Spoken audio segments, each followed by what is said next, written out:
For more than 3 decades, Canadian-born journalist Lyse Doucet has been traveling the world as an international correspondent for BBC News.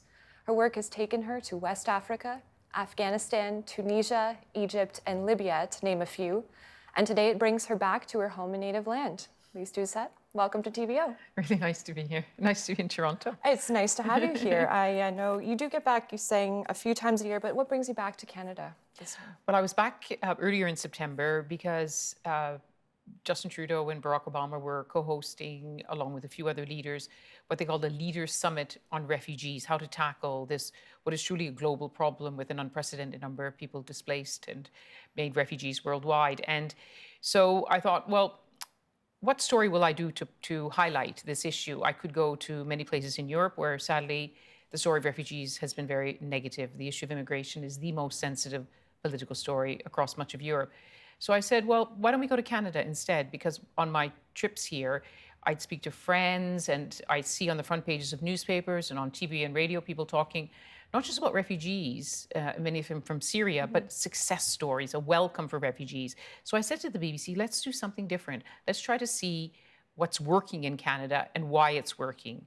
And so we decided to focus on the private sponsorship of refugees, which, as you know, is a very old scheme developed some decades ago. And it was really extraordinary to see because individual Canadians, backed, of course, by the government who supports the policy, clubbing together, raising money to sponsor families. And the evidence is that refugees who come in this way, are welcomed in this way, are settled in this way, actually integrate better over time. Now, Canada will face the same challenges in the long term that other countries face, and it'll be a test if you like. So having done that, gone to New York, now I'm back today because BBC's launching bbc.com, which is a new Canada page on our website, our global online website, and it's us saying, Canada, we want to hear more stories from Canada, and we want Canadians to see the BBC website as a place to follow stories from around the world. It's really interesting because, you know, the BBC does have bureaus all over the world. And why Canada?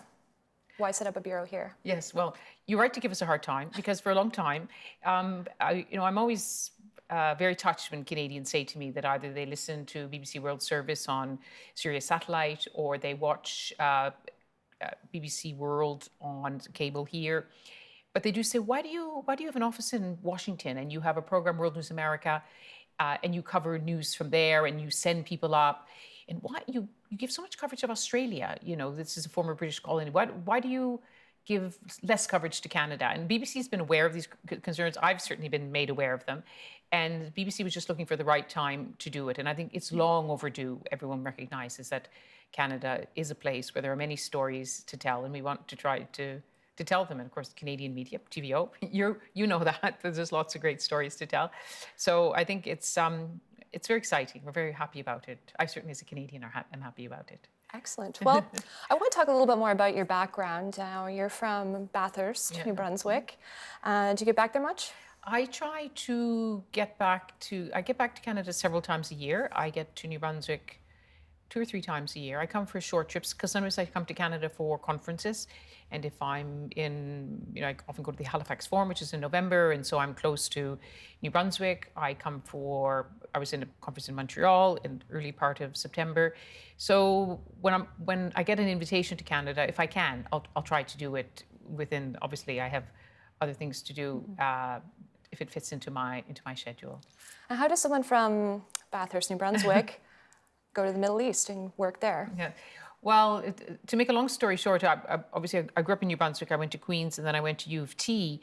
And when I graduated in 1982, there was a recession in Canada. And when I tried to get a journalism job, and not just a job, but I wanted to become foreign correspondent, I was told, well, either you need to have a journalism degree, which I didn't really want to get, or you need experience, which I didn't have, although I had some articles in real estate news. That was my first real journalism. But I also wanted to go abroad, and I'd studied international relations at the University of Toronto with a specialization in Africa. And I joined Canadian Crossroads International, which changed my life, I have to say. It's a volunteer organization, sends young people abroad, and it really widened my world, even here in Toronto. And, after a number of placements came and went that didn't quite work for me or for them, they sent me to Côte d'Ivoire, to Ivory Coast. They figured with a name like Doucet, I must speak French. And it was one of those serendipitous moments where the BBC was setting up its first West Africa office. There I was, wrong accent, wrong country, wrong CV, but by some act of God, I was taken on. And now, more than 30 years later, I'm still with the BBC. So it was, I always say to young journalists, you have to make your own luck. It's a much more dangerous now environment for young journalists to start freelancing on their own. But then there were spaces on the map which weren't covered. The map is much busier now, many more journalists around the world. But so there, that's where I began. And I'm glad I did, because that meant I started in the villages of Africa. So I got to know that society a little bit better, so that it equipped me better to start understanding and how to report on Africa, West Africa. And well, one of the places that you've been in recently was Syria. And I want to, this is a nice moment. I want to bring up a clip that we're going to show in just a moment. It's, you were at a picnic in Toronto recently, and you saw some familiar faces. More serendipity, yes. Yes, more serendipity. Sheldon, let's roll the clip, please.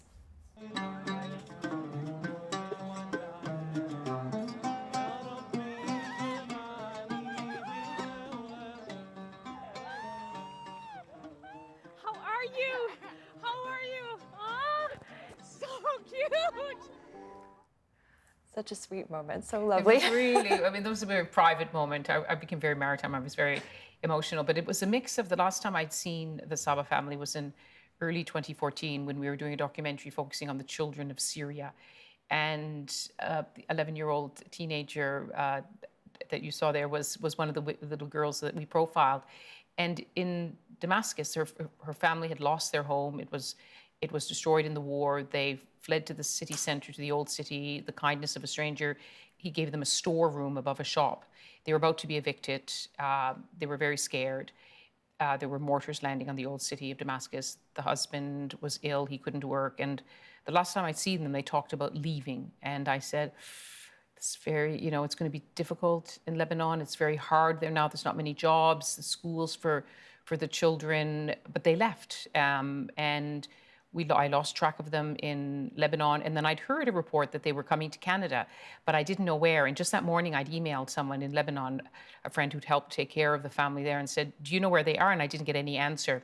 So I didn't expect to see them. I knew they were somewhere, but I didn't know where. And we were doing another story in the park, other Canadian families with Syrian families. And one of the little boy came up to me and said, what is your name? And this is a game the kids play everywhere around the world. And I thought it was a game. And I said, what is your name?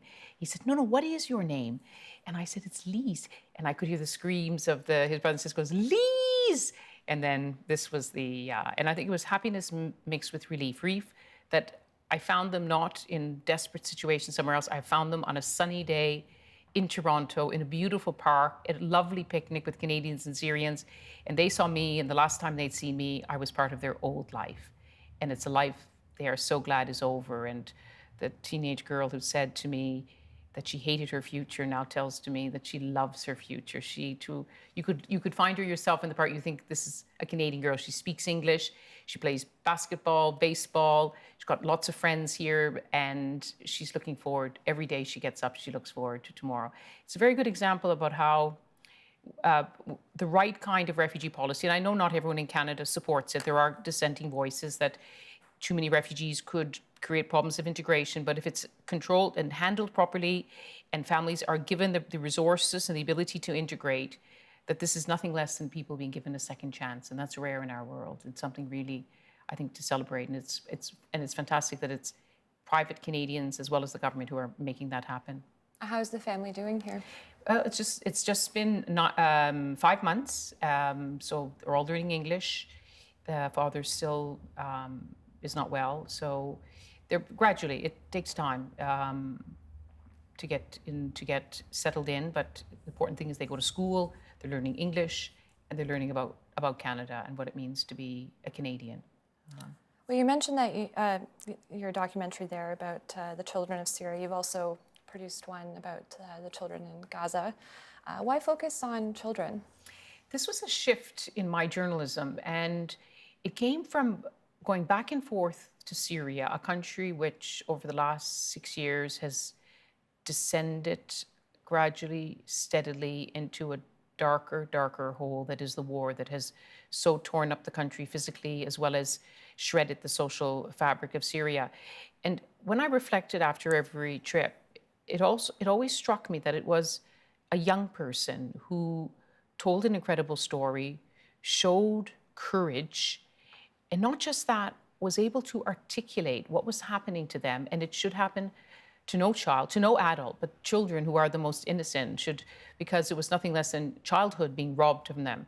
And so I went to the BBC. They wanted me to do another documentary. And at the end of the meeting, the producer said to the commissioning editor, well, actually, Lisa's happy to do this one, but actually she has another idea. And I said, I'd really like to tell the story from the ground up, not from the mothers and fathers in the main, but from let the children themselves tell about what's happening to them. Because not only do they tell us about a very, very difficult and dangerous time in Syria, they give us a glimpse into the future. And to hear children speak with hatred, hear children speak of the trauma they've had to survive, is to give you a glimpse into Syria's future. And it's a reminder of the urgency of trying to end this war.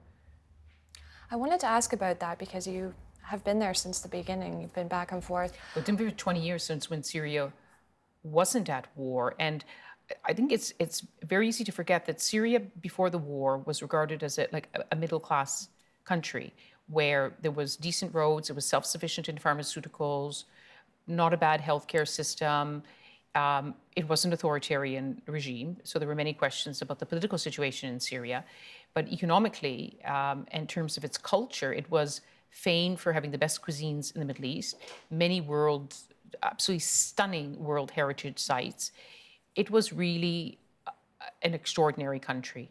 And now it is torn to pieces. And I think anyone watching this, if you would think about the streets you live on, the shops where you go, the places that your memories are made of, your neighbors and friends, if that was ripped away from you, how would you possibly get up every day and cope with that? And you understand why people flee. Many say that, there are areas of Syria where people are still in the parks, where people take the buses to go to the office, that there are restaurants that are brimming with people, cafes that are full. There are pockets in Syria, and large parts of Damascus is, you can't say it's normal. Not a single inch of Syria has been untouched by war. But in other areas, it looks like they're scenes from the First and Second World War, absolutely obliterated, ruins that are haunted, places to die, not to live. I mean, you've covered a lot of different conflicts. What do you feel like is Syria different from others that you've covered? Well, all wars brutal, tragic, great loss, people's individual losses, losses of nation, of society. But the Syrian war there has been a brutality and savagery, and also a complexity to the Syrian war that we haven't seen before. Never have we seen a conflict where so many outside players have been involved, that the war in Syria is no longer just about Syria anymore. There are wars within wars in Syria, so many countries with their own interests, whether it's Turkey worrying about the Kurds, Saudi Arabia worried about Iran's influence, Iran worried about Saudi influence. Of course, the tensions which tear Syrians apart, the Russians now involved because they have a base on the Mediterranean, the Americans involved because they're worried about the region, and then you have the so-called Islamic State also still occupying territory there. So it's one of the most complex, complicated, and consequential wars of our time. But not just that, it is a war where every single law of war is being violated almost on a daily basis. Even wars have rules. There are Geneva Conventions, there is international humanitarian law, but week in, week out, attacks on humanitarian convoys, attacks on hospitals, if deliberate, these are war crimes. And yet, in New York, I had so many conversations with people to say, what is it about our world that never have we had the best of institutions, International Criminal Court, human rights commissions, so many monitoring organizations, so many governments aware of human rights, norms like responsibility to protect, and yet we seem to be unable to hold people accountable. We have unable to stop the impunity. What is it? Why have we failed? Why have we failed so miserably to stop these kinds of war crimes in our time? History will look back on this period and say it was failure. It was the failure of the international system. Well, Lyse, I want to thank you for coming to TVO tonight. It's very nice too. Very nice to see you, and it's good to be back in Toronto. Help TVO create a better world through the power of learning. Visit TVO.org and make a tax-deductible donation today.